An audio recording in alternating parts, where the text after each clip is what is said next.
ওকে প্রিয় শিক্ষার্থীরা, আমরা জানি যে ইফ থাকলে, আমরা আগের ভিডিওতে দেখেছি যে ইফ থাকলে ইউজ করতে হবে আমাদের হলো বাই। ইফ থাকলে আমরা ইউজ করব কি বাই, এখানে বাই ইউজ করব। আর যদি আমাদের সেন্টেন্সটি নেগেটিভ হয় তাহলে আমরা এখানে উইদাউট ইউজ করব। যেহেতু এটা অ্যাফার্মেটিভ আছে, if we use time properly, আমরা যদি সময় সঠিক ব্যবহার করি, উই ক্যান বি বেনিফিটেড, আমরা অনেক সুবিধা বা সুযোগ পাবো। অ্যাফার্মেটিভ থাকার কারণে আমরা বাই দিলাম। এরপরে সাবজেক্ট সেম হওয়ার কারণে সাবজেক্টটা এখানে উই আছে, আবার সাবজেক্ট পরের অংশ দেখো উই আছে পরের ক্লজে।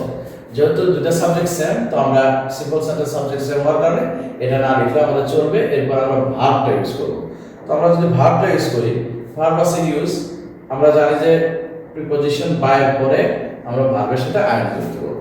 তাহলে আনসার হয়ে গেল বাই ইউজিং। এরপরে পরের ক্লজে অর্থাৎ পরের অংশ যা আছে এগুলো আমরা দেখে দেখে লিখে ফেলবো। টাইম প্রপারলি, তারপরে কমা আছে, উই আছে, এরপর আমরা লিখব ক্যান, এরপর আমাদের আছে বি, এরপর আছে বেনিফিটেড, এরপর আছে আমাদের বেনিফিটেড।